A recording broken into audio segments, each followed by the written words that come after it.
Super log, day 2558. No, 59. It's approximately 3 a.m. and I can't sleep a fucking blink.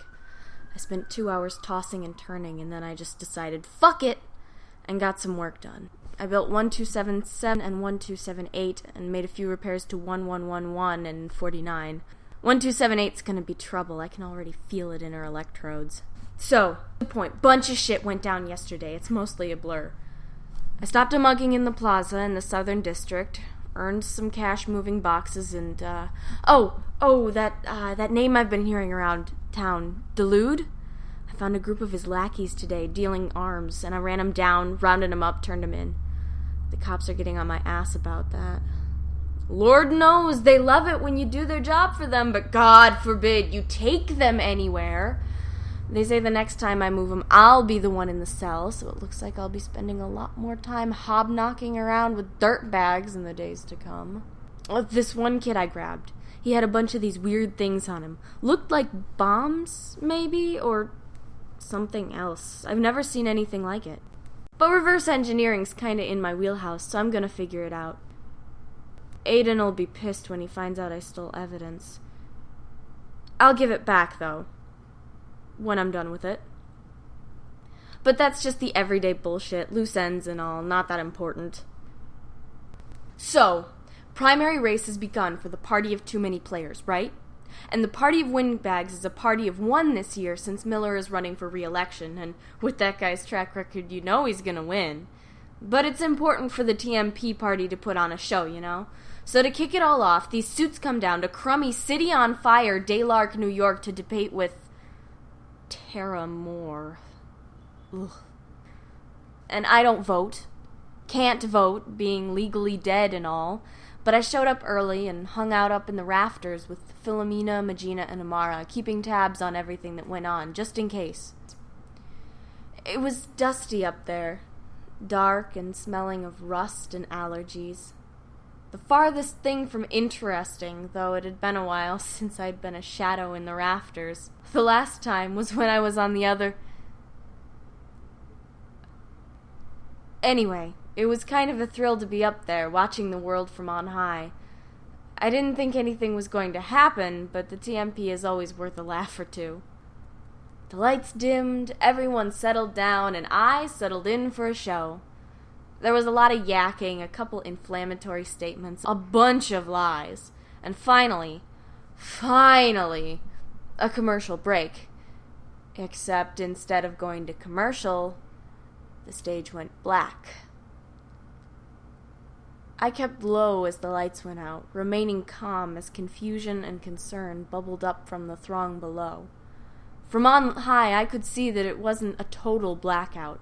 The camera lights were still on, blinking in and out as the tech crew passed back and forth, probably trying to figure out what was going on. It was maybe a minute or two before the sound system rebooted. A woman tapping at the microphone let out a startled cry and started to ask the crowd for their patience and cooperation, only to be interrupted by a low chuckle, menacing and well-practiced. The voice I didn't recognize, but the tone I knew. I'd heard it 1,000 times back when... It was a man. He welcomed us all, or them all, I suppose, to the inauguration of his new realm as the lights came up on stage. He said, "If the president does not sign over the nation to me, I will kill one of these 18 men every hour. And if, by the 18th hour, I still have not been given what I desire, I will begin selecting victims from the crowd." That was when the calm evaporated and the panic began. People were screaming and crying, at least half with cell phones pressed to their ears, trying to get help from an outside source. Others were running to the doors, only to find that they wouldn't open. They'd been sealed shut from the outside. Some of the senators and governors and various pizza men on stage tried to rush off through the back, but a group of snarling dogs cut them off, backing them up against their podiums and pinning them in place with tooth and claw. Senator Marvelli made a break for it, and I saw the blood spurting out of his hand, a stark scarlet against the black duct tape they laid over the stage. I quickly surveyed the iron girders around me. Whoever this new criminal was, he wasn't prepared for an air attack, and the people seemed to be getting their calls through, so clearly he wasn't prepared for a lot of things.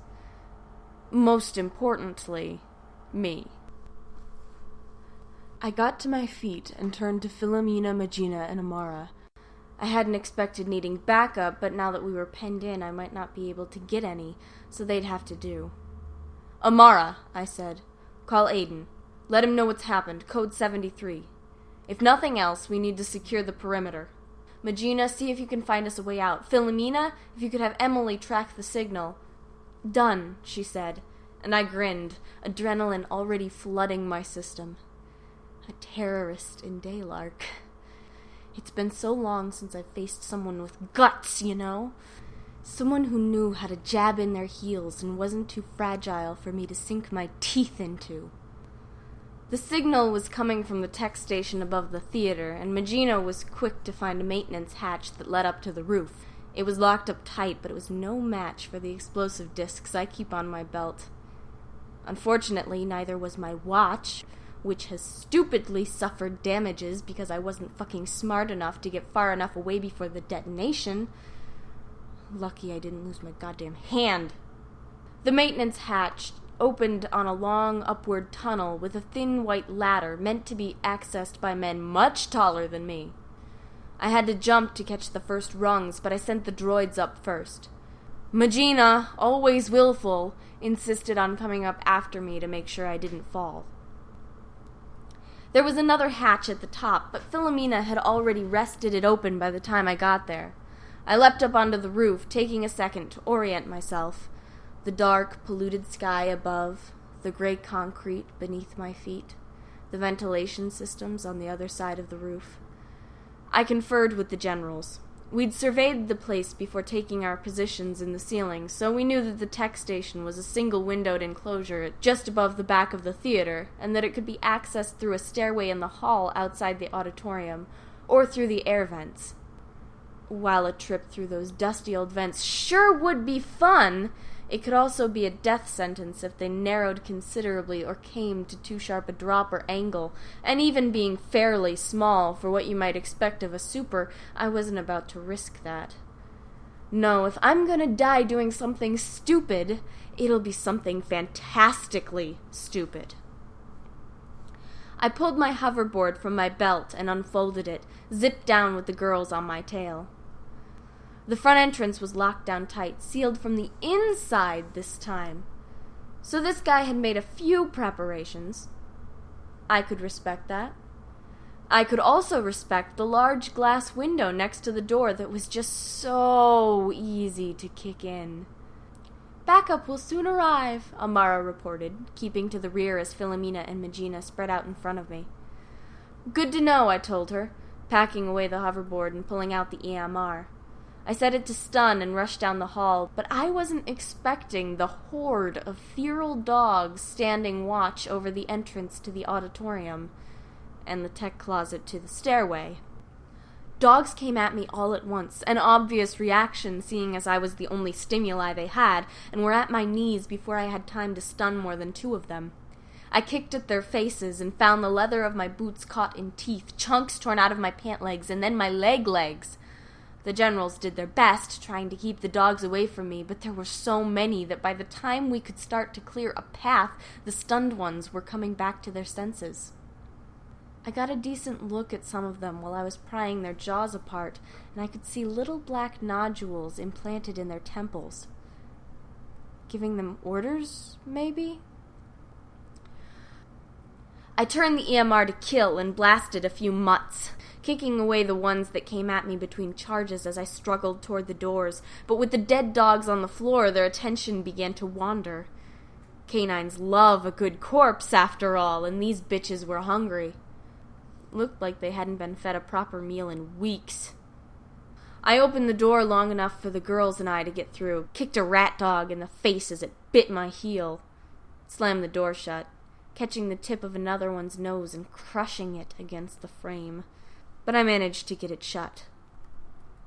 The stairs were narrow and twisting, forming an upward spiral that almost made me dizzy as I ran it, slowing down only as I began to reach the top. If he was listening, I didn't want to so clearly announce my presence.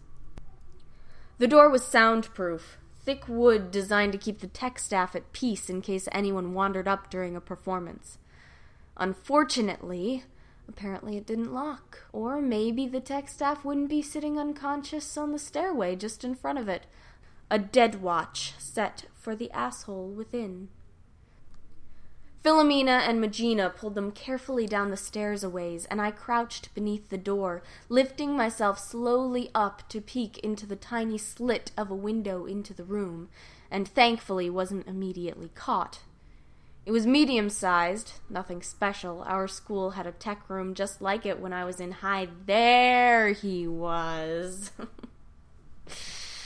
He didn't look very tall from where I stood, certainly not much taller than me. With foofy brown hair and the most ridiculous fucking costume, oh my god, like something you'd see in a comic book, all black leather with parts of it dyed blue in uneven patterns. He had his back to me, speaking into the microphone and watching the chaos below through the pod window. That was when a flicker of motion caught my eye, and I turned my head, craning my neck to catch sight of something just out of sight, and as the orange, black, and white-striped tail flicked again, I realized that it was a tiger. A fucking tiger! It dawned on me then that this was a man who had successfully trained wild animals, beasts, to do his bidding, and I wondered briefly why he would waste it on a shit city debate. Was he acting alone? Were there more like him? Were they acting in tandem? Amara, go wait by the door, I ordered. When the others arrive, tell them what to do. Magina, Philomena, you're with me. You go for the tiger, I go for the terrorist. A door isn't exactly a great place to make a surprise entrance, but it was the best we had, so we made do. I pressed down the trigger on the handle, then kicked the door in as quickly as I could, slamming it against the flanks of the jungle cat. It let out a deep roar that made my eardrums shout and my shoulder blades curl. The man at the mic stopped mid-sentence and turned in alarm, his eyes wide. It's usually hard to notice eyes from across the room, but they were the first thing I saw. His irises. So pale a blue they were practically white. I didn't realize at first that he even had irises, and when I did get close enough, they were oddly shaped. I was surprised, but not surprised enough to forego action. Philomena and Magina went after the tiger, as they'd been told, and I sprang forward, punching him in the face. His glasses fell from his nose, and he gave a shout and stumbled back, crashing into the light panel and triggering a number of strange effects below. I leveled the EMR at him, daring him to come at me, and he raised his hands meekly as if in surrender. I was disappointed, to be honest. I was hoping for a bit of a fight, but better this than having him win. Except I had overestimated the strength of my droids, and that was when the tiger set upon me. I don't know how big tigers are supposed to be. I'm not a fucking biologist. I work with carbon-challenged life forms, not meat bags. But she seemed pretty damn large to me as she bowled me over, the EMR flying from my hands and clattering against a wall, forcing me to the ground. I hit with such a force that my diaphragm slapped against my lungs, driving the air from my body. I gasped breathlessly, clenching my teeth as I felt large claws digging into my skin. It must have been more of a warning than an attempt at my life, because she clearly could have ended me in seconds. But for that to be true, she would have been acting intelligently. Tigers, wild tigers, don't show self-restraint. Philomena and Magina gripped the tiger by her shoulder joints, trying to pull her off. It didn't work, but the tiger did rise and swat at them, giving me an opportunity to pull back, wriggling out from under it while the droids kept her distracted, and I regained my breath. With my feet free, I pushed off against the concrete to kick it in the face. It reeled back with a roar and a cry that seemed almost worded. I got to my feet, turned. The man had his glasses back on. The frames bent, but the lenses fine, and worse, the EMR pointed right at me, still on kill. "Who are you?" he demanded, and I stood my ground, fingers inching toward my belt. "What do you want?" "Your kind give me many names," I replied, staring him straight in the eye. Everything about his posture read as defensive, unprepared, frightened, which could have been deadly just as much as it could be useful. "I came to stop you. If you put down the EMR now and call off your cat, maybe the cops will go easy on you. Maybe not, who knows, but I can promise you that I will. And if I don't, then I'll make you wish you had." I heard Philomena shout over the roars of the tiger, "Code 7 red!" at the same moment that the man's eyes flicked over my shoulder to see his pet, and in the next instant 2 things happened. Backup arrived in the form of a flood of floating bodies, and in the man's momentary lapse of attention, I threw my fist into his stomach, knocking him back again and ripping the EMR from his grasp. The droids surrounded the tiger, and I lined the barrel of the EMR up with the man's head. "Before I kill you," I said through gritted teeth, "maybe I should find out what to call you." He was frozen, back to the windows, and I didn't see his hands as they reached behind him, too focused on maintaining power through eye contact. "What name do they use when they put you away?" "I've never been behind bars before," he said, trying to look away but finding his eyes glued back to mine. "But when they ask you who your new lord and master will be, you can call me the Labyrinth." He shot me. I didn't see it coming because I was a moron. Stupid, but he did it. Not with a gun, though it was shaped almost like one. It was something weird. It did something. At first, I thought I couldn't move. And then I realized I was moving, my finger pressing slowly on the trigger, but he was moving faster. Everything was moving faster, which must have meant that I was moving slower. My mind still went at 1,000,000 miles a minute, but my body wouldn't respond in time. Couldn't move that quickly, as if all the impulses in my body had been put on a delay. Sound morphed in my ear, and I couldn't make sense of it. Garbled nonsense that couldn't decide which source to come from.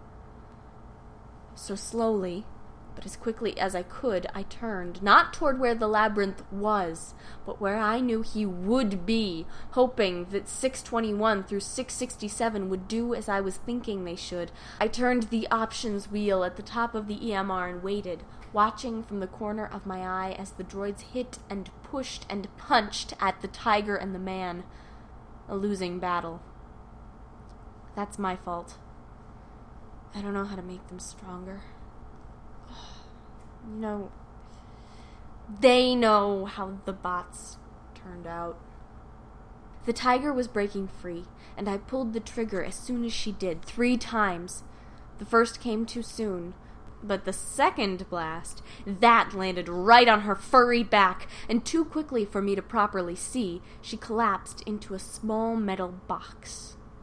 There was still a flurry of movement from behind, but as I turned and walked toward the swarm, time began to speed up, until my slow, steady walk was no longer a necessity, and I could face the man before me, tangled up in the arms of my droids in the same time frame. There was a part of me, a very, very small part, that had been afraid, for the first time in years, really afraid, that I would be living in slow motion forever.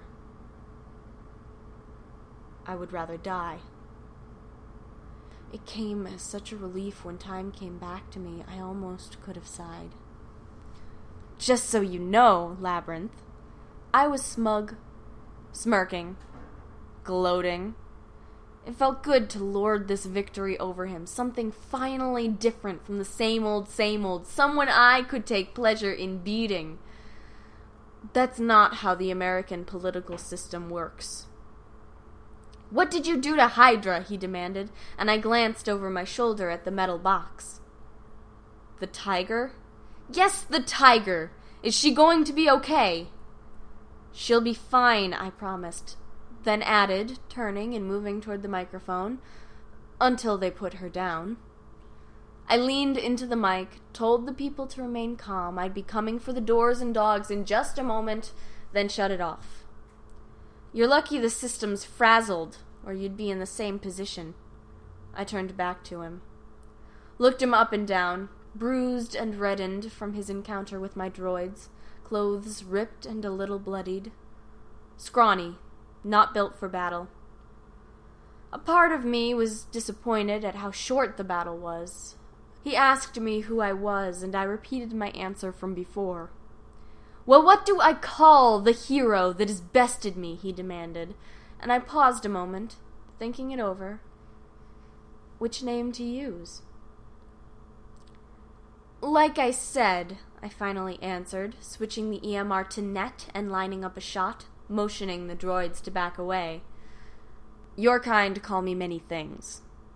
The police..." I pulled the trigger, and he winced as the netting tangled around him. My eyes, again, were drawn to his. "They call me the Green-Eyed Albino." I left a few guard droids to make sure he didn't try anything while we waited for the police and set to work clearing out the dogs. I tried my best to keep them alive, but it's hard when they're literally trying to kill you. The local chapter of PETA is gonna be pissed, but what's new? The TMP is down 2 calves, a hand, and a knee, but no candidates. Can you believe it? Another super in Daylark. Even if it was short-lived, I felt alive again. Feel like I could go for years. Like I could leap skyscrapers and punch glass and I could spit in God's eye and he'd finally apologize. I should go fix my watch.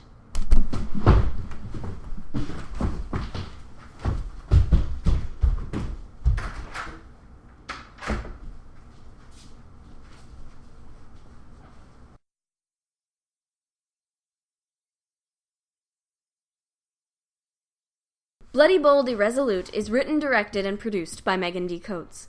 The voice of Wintergreen is provided by Maggie C., because a rose by any other name would smell as sweet, but sound a little weird. If you'd like to learn more about Bloody Bold Irresolute, you can visit us on bloodyboldirresolute.weebly.com or email us at super1@bloodyboldirresolute.com. You can also find us on Twitter as @SatelliteSupers, or on Tumblr as, you guessed it, bloodyboldirresolute.tumblr.com. Thank you for listening.